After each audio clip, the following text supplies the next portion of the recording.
Okay? Tini no buat kaum sing ut bapak ya. Piusu kamba. Okay. Piusu kamba pide. Piusu kambu yang tu cero ayah ye sila pide. Bapilo lesu ye. Tini cero ko payaga piusu kando tu piusu cene. Piusu bo yang tu ka payaga piusu bide. Piusu bide malu mesin piusu kan cene kanu bayau. Mitasu tasu pila bisu. Eri mitasu de ma miba na pa song tua bisu ye. Tata bide go piusu malu mesido. Eri tata bide ga ayang cikwe yare kansa yare ngucu yare. Turu jauh ma be tua ma be ni lambo ma be tua turu ga tumya miba le tu ye tata bide piusu le che mien dai ma turu cikwe yare. Mita pia le ma turu cikwe yare. Turu piusu cima kanke yare tu de miasa shide. Alam yo piusu cima kanke yare tu de ga tumya mita su piesong le yau cipi ayang cikwe le wane le. Tajam payaga ciro yong ci tu de go le. Adi lo yo ate tane matabu. Payaga miba me pipu ya te sumpi tare payaga hobu. Payaga ciro yong ci tu de go. Tinga Yesu Kristo go mimi ate de ken keten panshen ne phen yong ci la kan bidwa bi so yin. Tingo payaga piusu pe me tu de pe bida phit de. Tinne cino ya ate ta ha Yesu Kristo go yong tat la bu yan twet Don't think pin pede to the ayen bida pide. Ari amuro sound sigane tinga no kabato cha eungli dia cha bido matingo Yesu Christ api phit phwa se de ayaha. Ari amuro sound tingo sati mi pyusu ya ro ma phit de. Da chao chenro di nya ma phaya ga chenro ko Yesu Christ to yong chi lak khan khe se de so yin no tin ne chenro ha di nya ma phaya ni sai pyu tha de tu de phit de. Di nya ma sai pyu tha de tu de phit de to cham lo tin ne chenro ga apyusu khan bo yan twa ayi chi da phit de. တချို့တွေကတစ်ဖက်တစ်ခေါက်ဖျားချောင်းမရောက်တဲ့သူတွေရှိတယ်လို့တလားမှတစ်ချိန်ဖျားချောင်းမရောက်တဲ့သူတွေရှိတယ်တချို့တွေကတစ်နှစ်မှတစ်ခေါက်ပဲလာတယ်ဒါဆိုရင်စဉ်းစားကြည့်ပါတစ်နှစ်မှတစ်ခေါက်ပဲလာရင်အဲ့ဒီအပင်ကညှိုးနှမ်းနေမှာဖြစ်တယ်အဲ့ဒီတရားရဲ့အသက်တာပြောင်းလဲခြင်းရှိမှာမဟုတ်တိုးတက်ခြင်းရှိမှာမဟုတ်လာပါတဲ့အနာဂတ်ရှိမှာမဟုတ်သူရဲ့အသက်တာကဆုံးရှုံးမှုတွေမြောက်များစွာရှိနေလိမ့်မယ်မာနရဲ့နှိမ့်ဆက်ခြင်းညှဉ်းပန်းခြင်းတွေရှိနေလိမ့်မယ်ပြုစုခံတဲ့သူရဲ့အသက်တာကအယံกว่าတာဖြစ်တယ်။ဒါနဲ့ပတ်သက်ပြီးချပိုက်ဖတ်ရအောင်။တိကောခန်းချင်း3အပိုင်းငယ်9ကနေသူကဖတ်ရအောင်။ဘောလူကအဘယ်သူနည်းအာဘောလူကအဘယ်သူနည်းအခြားသောသူမဟုတ်ထာဝရဘုရားသည်အတိအတိတို့အားအခွင့်ပေးသနာတော်မူသည်နှင့်အညီသင်တို့ကိုယုံကြည်ခြင်းတို့ရောက်စေတော့ဓမ္မဆရာပေတည်။ Okay လိုက်ဆိုရအောင်တင်တို့ကိုယုံကြည်ခြင်းတို့ရောက်စေတော့ဓမ္မဆရာပေတိဒါဆိုရင်တင်တဲ့ကျွန်ုပ်ရဲ့အသက်တာကိုယုံကြည်ခြင်းကိုရောက်စေတဲ့ဓမ္မဆရာကိုဘုရားကဖဲခန့်ပေးပြီးသားဖြစ်တယ်အဲ့ဒီဓမ္မဆရာတွေရဲ့ပြုစုပေးခြင်းတင့်ကိုဆုတောင်းပေးခြင်းတင့်ကိုပြုစုပေးခြင်းအဲ့ဒီရဲ့အရာတွေကလိုကိုလိုအပ်တာဖြစ်တယ်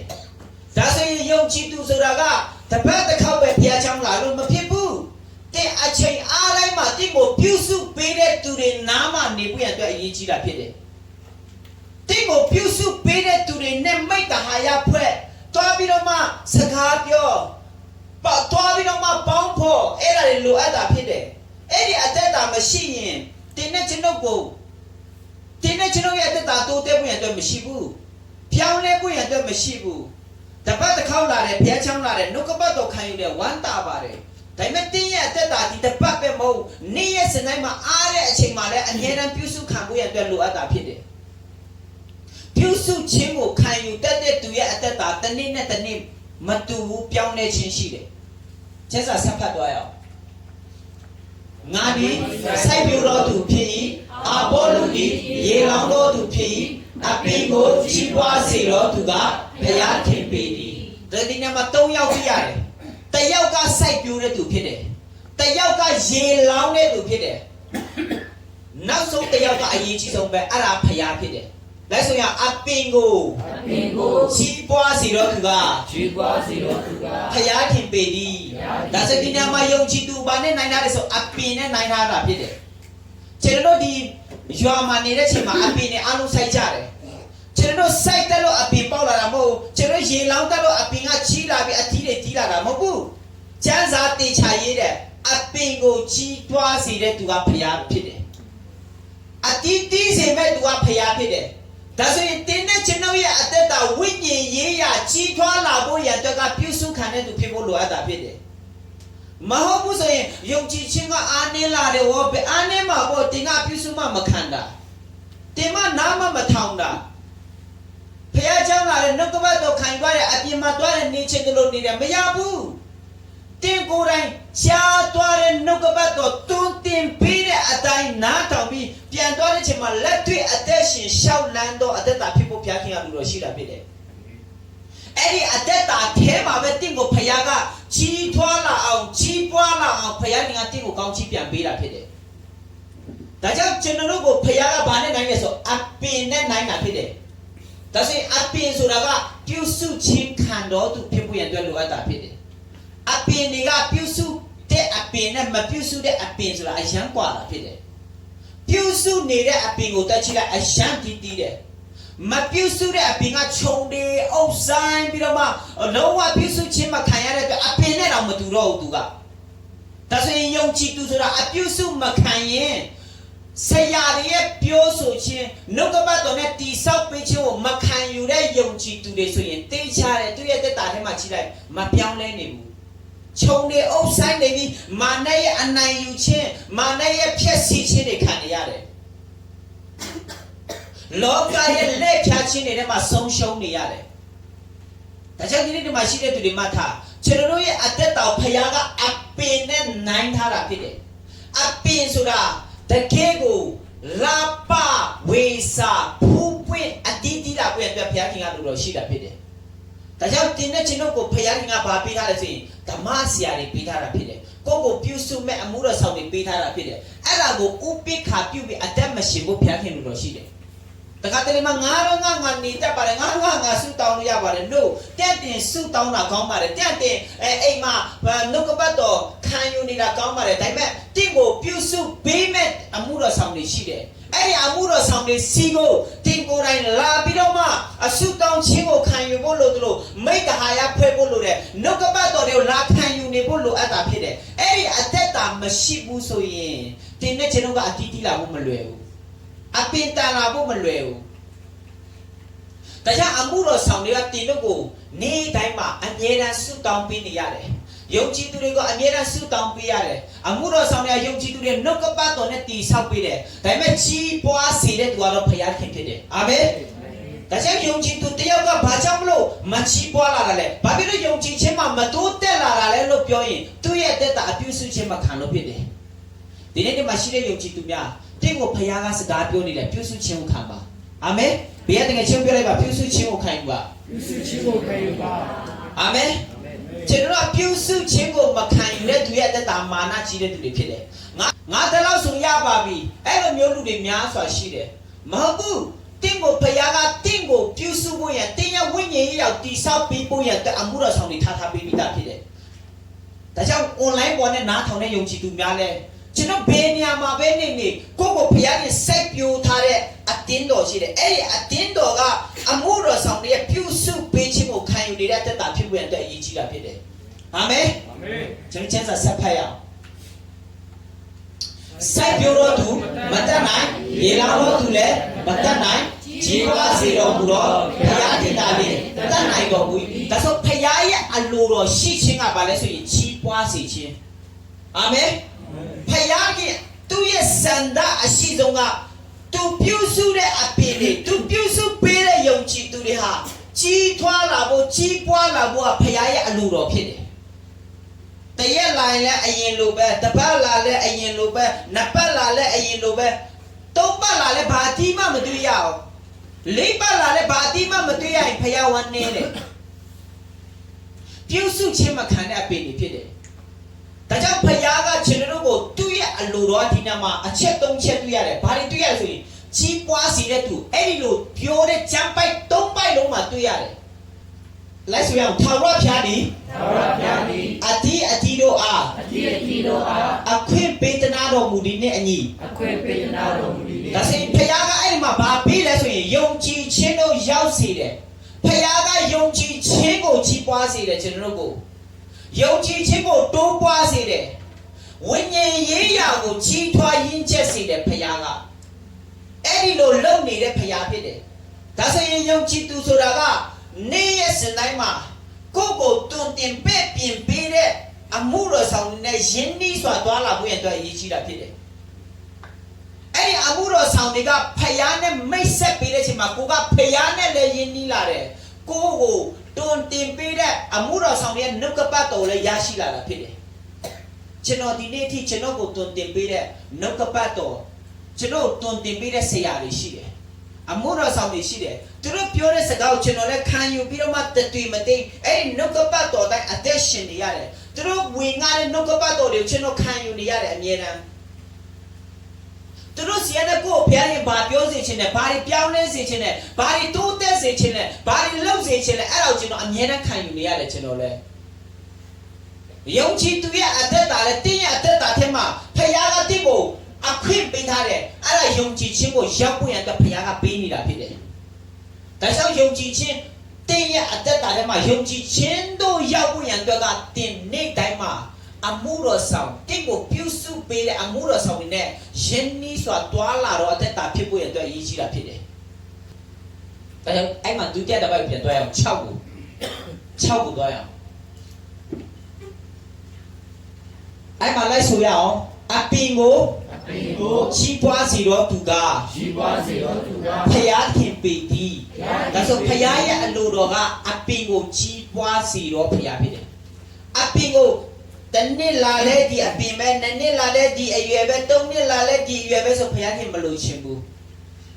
တင်းနဲ့ကျွန်တော်ရဲ့အသက်တောင်ကြည့်ပြီးဖျားကမချေနှက်ဘူးတနေ့ပြီးတနေ့တဟာတနေ့ပြီးတနေ့ကြီးထွားရင်းချက်တိုးတဲ့အတိများစွာတီးတော့အသက်တာဖြစ်စေဖို့ရတဲ့ဖျားခင်အလိုတော်ရှိတာဖြစ်တယ်ဒီနေ့ကမှရှိတဲ့ယုံကြည်သူများကျွန်တော်ရဲ့နှလုံးသားတွေကိုပြင်ဆင်ရအောင်ကျွန်တော်ရဲ့အသက်တာတွေကိုပြင်ဆင်ရအောင်ဘာဖြစ်လို့လဲဆိုကျွန်တော်တို့ကိုဖခင်ကပြုစုပေးနေတယ်ဖခင်ကပြုစုပေးမဲ့သူတွေထားပေးတယ်အဲ့ဒါကိုတင်ဥပိ္ပခာမပြုတ်ရတဲ့ဖခင်လိုတော့ရှိတယ်အဲ့မှာနံပါတ်9ကိုပြန်ဖတ်ရအောင်အခန်းငယ်9ကိုစိုက်ပြတော်သူမတတ်နိုင်ရေလောင်းတော်သူလည်းမတတ်နိုင်ကြီးပွားစီတော်မူတော့ဘုရားရှင်ကလည်းတတ်နိုင်တော်မူဒါဆိုဒီလိုမျိုးဘုရားကလေစကားပြောရင်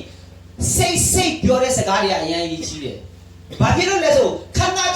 ဒီတစ်ပိုက်ထဲမှာတခန်းထဲမှာ3ချက်လုံးပြောတဲ့အရာကြီးပွားစီခြင်းတဲ့ဘုရား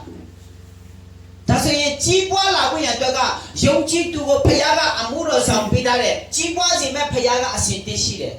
ဒါပေမဲ့ယုံကြည်သူကအပြုစုမခိုင်သူ့ရဲ့တက်တာကြီးပွားလာမှာမဟုတ်ယုံကြည်ခြင်းကိုရောက်လာမှာမဟုတ်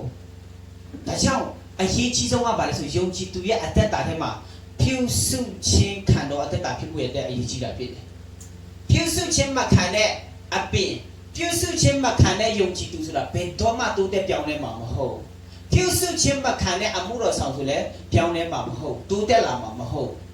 ဒါကြောင့်ကျွန်တော်တို့ကအမြဲတမ်းမှပြုစုခြင်းခံနေတော့သူဖြစ်ဖို့ရတဲ့အရေးကြီးတာဖြစ်တယ်အမှုတော်ဆောင်ဖြစ်လာရင်လည်းကိုယ့်ကိုပြုစုမဲ့အမှုတော်ဆောင်တွေဘုရားခင်ထားပေးပြီးသားဖြစ်တယ်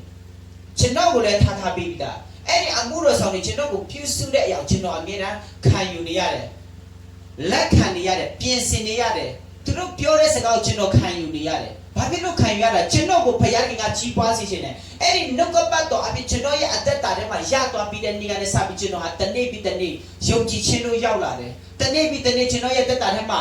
ကြီးပွားခြင်းကိုဖြစ်လာတယ်လူတွေအတွက်အတီးတီးတော့အသက်တာဖြစ်လာတယ်အဲ့ဒါကဘုရားခင်အလုံးလုံးနေတာဖြစ်တယ်ဒါဆိုဘုရားရဲ့အလုံးလုံးခြင်းကကျွန်တော်ကိုအမှုတော်ဆောင်ပေးထားတယ်သူကိုယ်တိုင်လည်းကြီးပွားအောင်လုပ်နေတဲ့ဘုရားဖြစ်တယ်ဆိုတော့ဘယ်တော့မှမမေ့ဘူးရတဲ့အရေးကြီးတာဖြစ်တယ်။ချက်ပိုက်ဆက်သွားရအောင်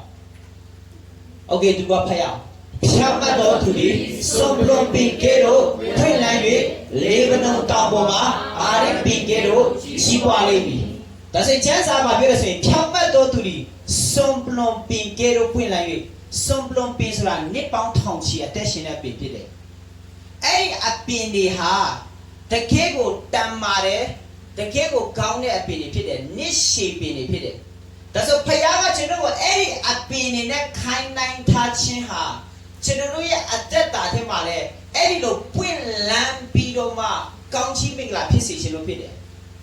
ပြုစုခြင်းခံတဲ့အပင်တွေရဲ့အသက်တာဟာနှစ်ရှည်လများစွာခံတယ်။တနည်းအားဖြင့်ပြောကျွန်တော်တို့ပြုစုခြင်းခံတဲ့အရာဟာထာဝရထိသွားမှာဖြစ်တယ်။ဒီအခုပြုစုခြင်းခံတဲ့အရာလောကအတွက်ပဲမဟုတ်ဘူး။အခုပြုစုခြင်းခံယူနေတဲ့အရာကြီးပွားလာတဲ့အရာအလုံးဟာဝိညာဉ်ရေးရာထဲမှာတည်ရရှိတဲ့များအလုံးကထာဝရမှာကောင်းချီးမင်္ဂလာဖြစ်ပွင့်ရတဲ့ဖြစ်တယ်။ထာဝရမှာပြန်လဲပြီးတော့မှအကျိုးဖြစ်ပွင့်ရတဲ့ဖြစ်တယ်။ဒါကြောင့်ကျွန်တော်တို့ကိုဖခင်ကပြုစုပေးနေတာဖြစ်တယ်။အပင်နဲ့ခိုင်းနိုင်တာဖြစ်တယ်။အာရပင်လိုကြီးပွားစေခြင်းနဲ့ဖခင်ဖြစ်တယ်။ဆက်သွားရအောင်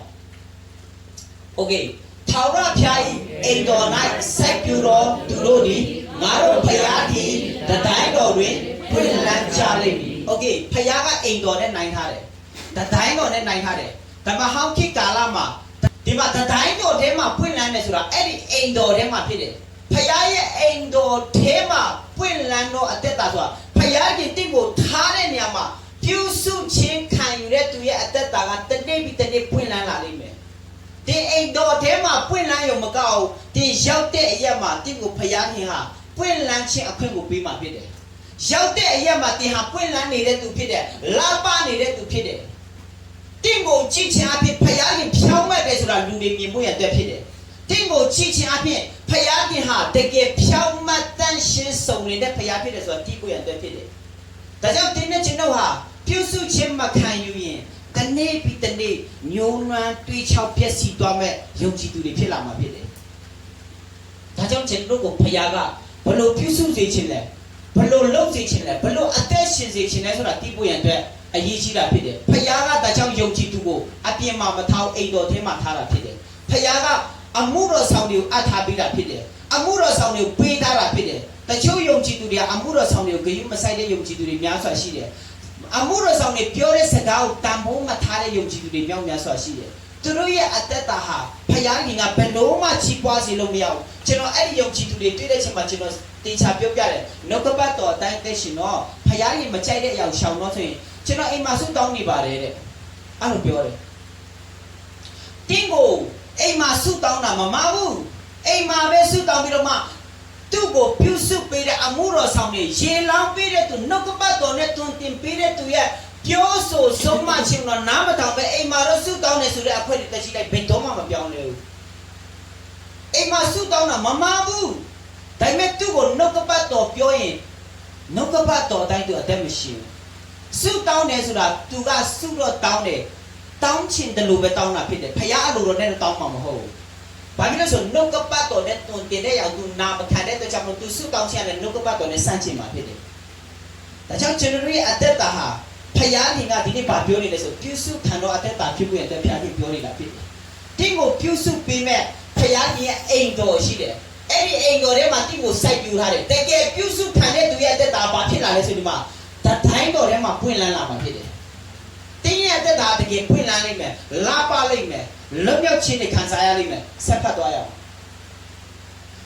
်အသက်ကြီးသောကာလတွေပင်အတီးကိုတီး၍ကျွယ်ဝစိမ်လန်းကြလိမ့်မည်အသက်ကြီးတဲ့အချိန်မှာလဲတဲ့ကျမ်းစာတေချာရေးတဲ့အတီးကိုတီး၍လိုက်ဆိုရအတီးကိုတီး၍ကျွယ်ဝစိမ်လန်းကြလိမ့်မည်မထာတင်းရဲ့ဝိညာဉ်ရေးရာကိုပြောနေတာဖခင်ရဲ့နှုတ်ကပတ်တော်ဟာဝိညာဉ်ကိုပြောနေတဲ့စကားဖြစ်တယ်တင်းရဲ့ဝိညာဉ်ရေးရာဟာလေသူများနဲ့ကိုမတူတင်ကဝိညာဉ်ရေးရာမှာကြီးပွားလာလေတင်ကတာ၍အတီးတီးလေပဲတင်ရဲ့အတီးတီးခြင်းကကျွယ်ဝနေတယ်ကျွယ်ဝနေတယ်စိမ့်နှမ်းနေတယ်သူများဝမ်းနေစရာတွေ့ကြုံနေတယ်တင်မဝမ်းနေဘူးတင်ရဲ့အသက်တော်ကြီးလိုက်တဲ့အချိန်မှာတင်စိတ်ပြက်စရာဝမ်းနေစရာကြီးပွေးစရာတွေတင်ကိုတွေ့ကြုံစေလဲတင်ဘာမှမခံစားနိုင်ဘူးအဲ့ဒီအသက်တာတက်လန်းလာတဲ့အချိန်မှာတင်ငွေချင်းအစင်မပြေဘူးခက်ခဲမှုတွေရှိတယ်သူများနဲ့တင်ကြည့်လိုက်တင်မှာခက်ခဲမှုပင်ပန်းမှုဆင်းရဲမှုအစင်မပြေမှုများစွာရှိတယ်ဒါပေမဲ့တင်ကဝိညာဉ်ရေးရာအထက်မှာကြီးပွားပြီးတော့မှကျွယ်ဝစိမ့်လန်းနေတဲ့အတွက်ကြောင့်အပြင်ကကျွယ်ဝမကျွယ်ဝတင်မခံစားနေတော့ဘူးအခုယုံကြည်သူများစွာဟာအပြင်ကကျွယ်ဝခြင်းအပြင်ကစိမ့်လန်းခြင်းအပြင်မှာတိုးပွားခြင်းတွေကိုကြည့်ပြီးအတွင်းထဲမှာခန်းချောင်းနေတဲ့သူများစွာရှိတယ်အတွင်းထဲမှာတင်ကိုဖျားငါကျွယ်ဝစေခြင်းနဲ့ဖျားဖြစ်တယ်အဲ့ဒီလိုကျွယ်ဝတဲ့သူရဲ့အသက်တာထဲမှာအဲ့လိုစိမ့်လန်းတဲ့သူရဲ့အသက်တာထဲမှာတွေ့ကြည့်လိုက်ဘယ်တော့မှညှိုးနှမ်းပျက်စီးခြင်းမရှိဘူးအခြေအနေကသူ့ကိုညှိုးနှမ်းအောင်လုပ်လို့မရအောင် ပြည့်စည်သွားအောင်လုပ်လို့မရအောင်အဲ့ဒီလိုမျိုးလူရဲ့အသက်တောင်ချမ်းသာပါပြင်ပြောလို့ဆိုဖတ်ရအောင်15အောင်ဖတ်ရအောင်ထို့သောအဖြစ်ငါ၏ကြောင့်ထာဝရဘုရားသည်ဖြောင့်မတ်တော်မူ၍မတရားသောအမှုနှင့်ကင်းလွတ်တော်မူသည်ဟုထင်ရှားလိမ့်မည်သူထဲမှာဘုရားရဲ့ဖြောင့်မတ်ခြင်းကထင်ရှားနေတာဖြောင့်မတ်ခြင်းထင်ရှားနေတာဘုရားရဲ့အထီးရသူထဲမှာထင်ရှားနေတဲ့အတွက်ကြောင့်မလို့အစင်ပြေတဲ့သူကဖျောက်ချီးမွမ်းနေတယ်အစင်မပြေတဲ့ချီးမွမ်းနေတယ်အချိန်နေခတ်တိန်ထဲမှာသူကချီးမွမ်းနိုင်တဲ့သူဖြစ်တယ်အဲ့ဒီအသက်တာကဘလို့မျိုးလူရဲ့အသက်တာမှာဖြစ်လဲဆိုရင်အပြုစုခံတဲ့သူရဲ့အသက်တာမှာပဲဖြစ်လိမ့်မယ်ဒါကြောင့်ပြုစုခံတဲ့ယုံကြည်သူနဲ့ပြုစုမခံတဲ့ယုံကြည်သူကကွာလိမ့်မယ်ပြုစုခံတဲ့အမှုတော်ဆောင်နဲ့အပြုစုမခံတဲ့အမှုတော်ဆောင်ကကွာလိမ့်မယ်ဒီနေ့ကျွန်တော်တို့ရဲ့အသက်တာထဲမှာနှုတ်ကပတ်တော်နဲ့တိဆောက်ပြုပြင်ပြီးနေတဲ့ကိုယ့်ကိုပေးထားတဲ့အမှုတော်ဆောင်တွေရှိတယ်။အဲ့ဒီအမှုတော်ဆောင်တွေရဲ့ပြုစုပေးခြင်းကိုအမြဲတမ်းခံယူနေဖို့အရေးကြီးတာဖြစ်တယ်။တမန်တော်ခန်းကြီးနဲ့အပိုင်းငယ်40ကိုဒီဝဖတ်ရအောင်။သူတို့ကိုအတဲ့နှလုံးသွင်းပြီးတော့သူတို့ဒီဗတ္တိဇံကိုခံ၍ထိုနေ့၌အယေအတွက်အဖြစ်3000များလောက်တော့သူတို့ဒီဝင်ကြ၏။ဒီနေ့မှာကြီးတဲ့ချိန်မှာတွေ့ရလဲဆိုရင်တမန်တော်တွေအဝိညာဉ်တော်ဆင်းသက်လာတဲ့ချိန်မှာစပြီးတော့အေလူဒီဟောတယ်ပေတရုဟောတဲ့ချိန်မှာလူက3000ပြောင်းလဲလာတယ်အဲ့ဒီပြောင်းလဲသွားတဲ့3000ကသူတို့နှုတ်ကပတ်တော်ကြားပြီးတာနဲ့ချက်ချင်းနှုတ်ကပတ်တော်ခံယူပြီးတော့မှအဲ့ဒီနှုတ်ကပတ်တော်ခံယူပြီးရတယ်သူတို့ဗတ္တိဇံခံတယ်ဗတ္တိဇံခံပြီးတော့မှယုံကြည်သူဖြစ်လာတယ်အဲ့ဒီယုံကြည်သူတွေကရိုးရိုးမနေဘူးအပြုစုခံတဲ့အောင်တွေ့ရတယ်ကျမ်းစာဆက်ဖတ်ရအောင်ထိုသူများသည်တမန်တော်တို့၏ဆုံးမဩဝါဒကိုခံခြင်းအပေါင်းတင်ဖွဲ့ခြင်းမိုးကိုဖဲ့ခြင်းပတနာပြုခြင်းတို့ကိုအမြဲဆောင်ရွက်၍နေကြ၏တရက်ပဲလုပ်တဲ့အလုံးမဟုတ်အဲ့ဒီပြောင်းလဲသွားတဲ့ယုံကြည်သူတွေတကယ်နှုတ်ကပတ်တော်ရသွားတဲ့ယုံကြည်သူတွေရဲ့အသက်တာဘာလို့နေလဲဆိုရင်ဆုံးမဩဝါဒကိုခံနေတယ်အမှုတော်ဆောင်တွေအားဖြင့်ပြောင်းလဲသွားတဲ့တမန်တော်တွေအားဖြင့်ပြောင်းလဲသွားတဲ့သူတွေကတမန်တော်တွေနားမှာသွားပြီးတော့မှနှုတ်ကပတ်တော်ကိုခံယူတယ်သူတို့ဆုံးမတဲ့စကားကိုခံယူနေတယ်ပြောင်းလဲသွားရင်ငါတို့ပြောင်းလဲသွားရင် okay ပြီရပြီဆိုတဲ့အသက်တာမဟုတ်ဒါကြောင့်အဲ့ဒီကာလမှာအချစ်ကျန်လို့ထားဖို့ဖြစ်တယ်ဆိုတော့အဲ့ဒီရဲ့ယုံကြည်သူတွေအပြုစုခံလို့ဖြစ်တယ်အပြုစုခံတဲ့ယုံကြည်သူအားဖြင့်ပဲလို့ထားဖို့ဖြစ်မှာဖြစ်တယ်အပြုစုခံတဲ့ယုံကြည်သူအားဖြင့်ပဲလူတွေများစွာပြန်ပြောင်းလဲလာမှာဖြစ်တယ်တကယ်ပြုစုခံတဲ့သူရဲ့အသက်တာမှာရှိဆုံးမဩဝါဒကိုခံခြင်းနဲ့အပေါင်းတင်ဖွဲ့ခြင်းအမှုတော်ဆောင်နေတဲ့အပေါင်းတင်လုပ်တယ်ပေါင်းတင်ဖွဲ့လာတယ်အရင်တော့ကိုတည်တတ်နေတယ်ဒါပေမဲ့ယုံကြည်ပြီးတဲ့နောက်ယေရှုခရစ်တော်ရဲ့ကယ်တင်ခြင်းခံစားပြီးတဲ့နောက်မှာတမန်တော်တွေနဲ့အတူတူကနေပြီးတော့မှပေါင်းတင်ဖွဲ့လာတယ်သူတို့အဲ့မှာအမှုတော်ဆောင်တွေနဲ့အတူတူမုံကိုဖဲ့တယ်အမှုတော်ဆောင်တွေနဲ့အတူတူဆုတောင်းတယ်အခုယုံကြည်သူတွေဆုတောင်းတဲ့အချိန်ဆိုရင်မရှိတော့ဘူးဆုတောင်းမယ်ဆိုရင်မအားတာများတယ်အလုံးများတယ်ကောင်းပါတယ်တင်အလုံးလုံးဆရာရှိတာလောက်ပါလောက်ပြီးရင်တင်ကအမှုတော်ဆောင်တွေဆုတောင်းတဲ့အချိန်မှာတင်လာတောင်းနေဖို့လည်းလိုအပ်တာဖြစ်တယ်။ဘာဖြစ်လို့လဲဆိုရင်အဲ့ဒီလိုမျိုးလာချင်းကတင်းရဲ့အသက်တာထဲမှာချီးပွားဝင်တဲ့ဖျားခင်အများကြီးလို့ရတယ်။မဟုတ်ဘူးဆိုရင်တင်ကလုံးဝချီးထွားတိုးတက်ဖို့ရင်တော့မဖြစ်နိုင်ဘူး။မဖြစ်နိုင်တော့ဘူး။ဖျားကသူ့ရဲ့နီလန်ပေးပြီးသားပဲ။သူ့ရဲ့နီလန်ကတင်းကိုဖျားကပြုစုမဲ့သူတွေထားပေးပြီးသား။အဲ့ဒီပြုစုခြင်းကိုခံတဲ့သူရဲ့အသက်တာကိုဖျားကနှလုံးသားကိုကြည့်လိုက်တယ်။အဲ့ဒီနှလုံးသားကိုကြည့်တဲ့အချိန်မှာချီးပွားစီလို့ရတယ်ဖျားက။ဒါကြောင့်ကျွန်တော်ဒီနေ့နှလုံးသားကိုပြင်ဆင်ရအောင်တကယ်ခံယူတဲ့နှလုံးသားတကယ်ပြင်ဆင်တဲ့နှလုံးသားဖြစ်ဖို့ရတဲ့အရေးကြီးတယ်သူရဲ့အသက်တာဟာအမှုတော်ပဲပြောပြောယုံကြည်သူပဲပြောပြောအမှုတော်ဆောင်ပဲပြောပြောယုံကြည်သူပဲပြောပြောပြောင်းလဲခြင်းရှိတယ်တိုးတက်ခြင်းရှိတယ်လက်မြောက်နေခြင်းရှိတယ်သူအားဖြင့်နဲ့တိုးပွားခြင်းတွေရှိနေလိမ့်မယ်ဒါကြောင့်ဒီနေ့ကျွန်တော်နှလုံးသားကိုပြင်ဆင်ရအောင်သူရဲ့အသက်တာဟာပတနာပြုခြင်းနဲ့မှလည်းပါဝင်တယ်နှုတ်ကပတ်တော်ခံယူခြင်းနဲ့မှလည်းပါဝင်တယ်တရက်ပဲမဟုတ်လိုက်ဆိုရအောင်အမြဲဒါဆိုအမြဲလောက်ဆောင်တာသူတို့ကဒါကြောင့်ဒီမှာရှိတဲ့ယုံကြည်သူများတင်းတို့လက်လေအားတဲ့အချိန်တိုင်းမှာအိမ်မာနေပြီးခွေခောက်နေဖို့မဟုတ်ဘူးတင်းကိုတွန်တင်ပဲ့ပြင်းတဲ့အမှုတော်ဆောင်နေတဲ့မိသားဖွဲ့ဖို့လိုတယ်အာမင်ကျွန်တော်လည်းအားပြီဆိုရင်ကိုကိုတွန်တင်ပြီးတဲ့ဆရာတွေပြန်ဆက်တွေ့လို့လေသူတို့ဟောထားတဲ့တရားတွေကိုကျွန်တော်ပြန်နားထောင်တယ်ပြန်ခံယူတယ်ကျွန်တော်အားတယ်လို့စကားပြောတယ်မိသားဖွဲ့တယ်ပြန်ခံယူတယ် Eddie Ayari, look about it, through Hoda Ayari, Pianoma, through Nesagama Piopina, down la, Pidoma, Piana town. Piancan you there. Babino kind there's a Chinoy at the Tama, Chihuahua, or Tutela, Pianina Bidabe.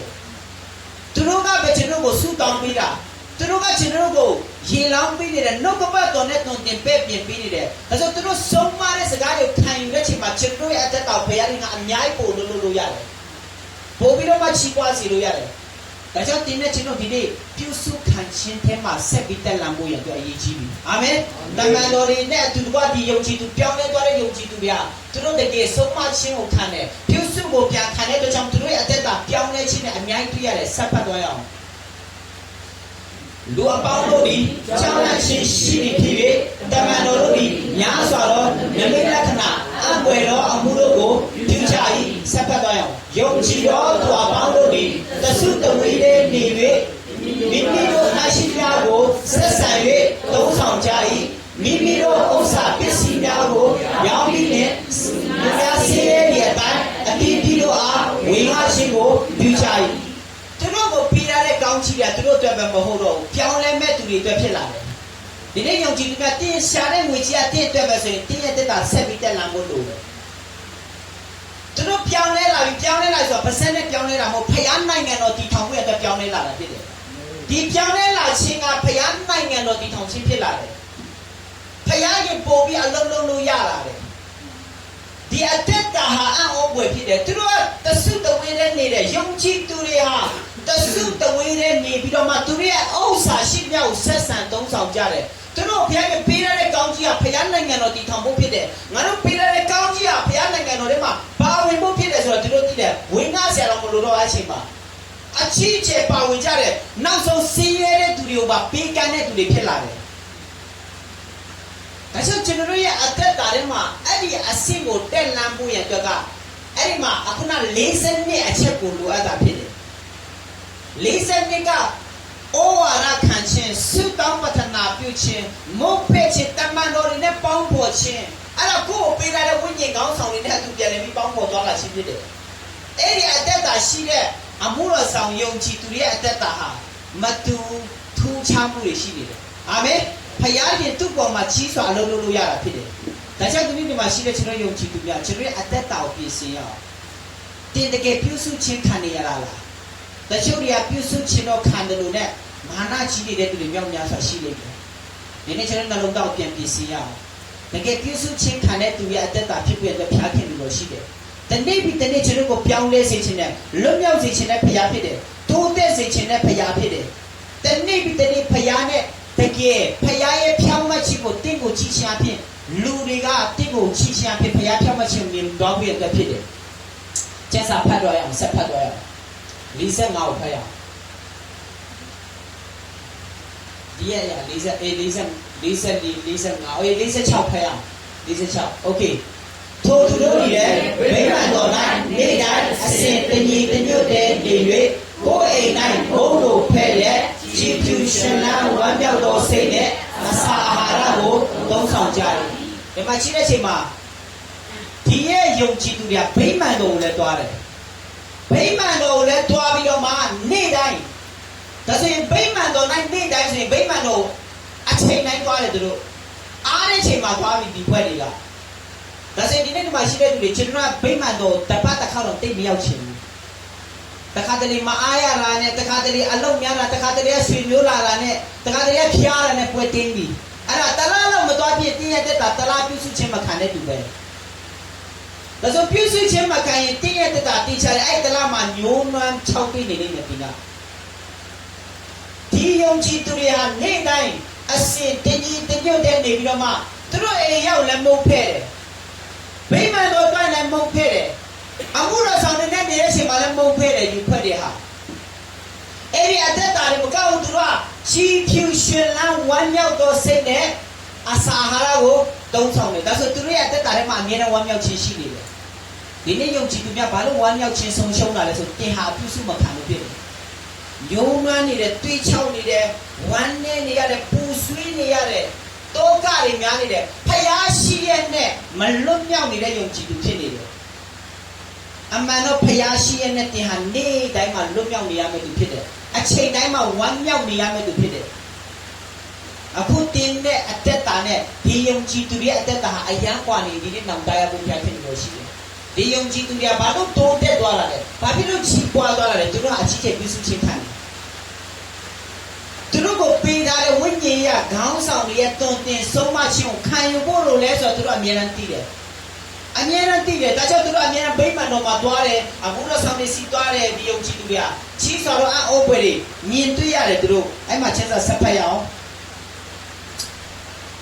အငယ်40ခွန်ဖျားရှင်ကိုလည်းရှင်းမွား၍လူအပေါင်းတို့ရှေ့မှာမျက်နှာဖွင့်လန်းခြင်းအခွင့်ကိုရကြ၏ကဲတင်ချင်းတို့ရောက်တော်သူတို့ကိုလည်းလေးစင်မပြတ်အခင်ဖျားသည်တင်းဝင်စေတော်မူ၏ဒါဆိုရင်အဲ့ဒီညမှာနေ့တိုင်းမှာသူတို့စီဝေချင်းရှိတယ်နေ့တိုင်းမှာလည်းပျောက်ဆုံးညပြောင်းလဲခြင်းတွေရှိတယ်ဒီနေ့ယုံကြည်သူများအဲ့ဒီရဲ့အသက်တာတက်လန်းပွင့်အတွက်ဖျားခင်လို့ရှိတယ်ဒီနေ့ကျွန်တော်ဟာတနေ့ဒီလောက်ပဲဒီအပင်ဆိုရင်လည်းဒီအပင်ကဒီလောက်ပဲရှိနေကိုဖျားခင်လို့တော့မရှိဘူး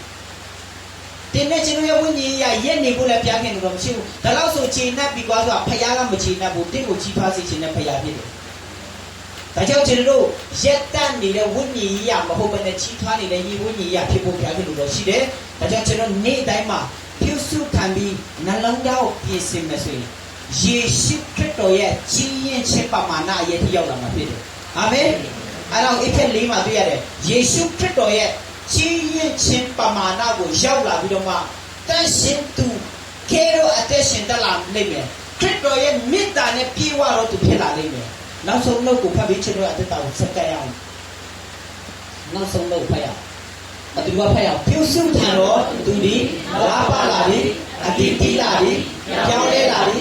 တန်ဖိုးရှိလာပြီခရစ်တော်နဲ့ပြေဝလာပြီနှုတ်ကပတ်တော်အတိုင်းသက်ရှင်တက်လာအဲ့ဒီအသက်တာဖြစ်လာဖို့အတွက်ပြုစုခံတဲ့သူပဲဖြစ်နေတယ်ပြုစုမခံတဲ့သူရဲ့အသက်တာမှာအဲ့ဒီအသက်တာဖြစ်လာမှာမဟုတ်ဘူးတွေးရမှာလည်းမဟုတ်ဘူး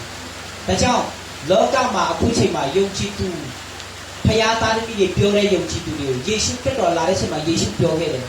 ယုံကြည်ခြင်းဟောတွေ့မလားဒါကြောင့်ဒီနေ့ကျွန်တော်ကိုယုံကြည်ခြင်းလို့ရောက်စေမဲ့နှုတ်ကပတ်တော်တွေယုံကြည်ခြင်းကိုရောက်စေမဲ့နှုတ်ကပတ်တော်ကိုခံယူဖို့အတွက်အရေးကြီးတာဖြစ်တယ်။ဒါကြောင့်ဒီနေ့ကျွန်တော်ကိုပေးထားတဲ့ဝိညာဉ်ကြီးရာခေါင်းဆောင်တွေဟာကျွန်တော်ကိုယုံကြည်ခြင်းကိုရောက်စေလိမ့်မယ်။သူတို့ကကျွန်တော်ကိုယုံကြည်ခြင်းကိုရောက်ဖို့ရတဲ့ကျွန်တော်ကိုတုံတင်လိမ့်မယ်၊ပေးတင်လိမ့်မယ်၊ဆုံးမလိမ့်မယ်၊ဆွဲခေါ်သွားလိမ့်မယ်။ကျွန်တော်ကိုယုံကြည်ခြင်းပြည့်စည်သွားအောင်လုပ်မဲ့အမှုတော်ဆောင်တွေမဟုတ်ဘူး။ကိုယ့်ကိုအားထားတဲ့ဝိညာဉ်ရာခေါင်းဆောင်ဆိုတာဘယ်တော့မှကျွန်တော်ကိုပြည့်စည်သွားအောင်လုပ်မှာမဟုတ်ဘူး။ကျွန်တော်ဝိညာဉ်ရာကိုတည်ဆောက်ပြီးမှဖြစ်တယ်။ဒါကြောင့်တင်းရဲ့ဝိညာဉ်ရာဟာအောက်ကိုကျသွားခြင်းမဟုတ်ဘူးလေတစ်ဆင့်တိုးတက်လာပြီးတင်ဟာခရစ်တော်နဲ့တန်ဒီဖြစ်တဲ့ထိဖျားခင်တင်ကိုဆွဲပေါ်လိမ့်မယ်အာမင်โอเคကျွန်တော်တက်တာလေးစက္ကန့်တော့ဝင်အတွက်ဖြစ်ပါတယ်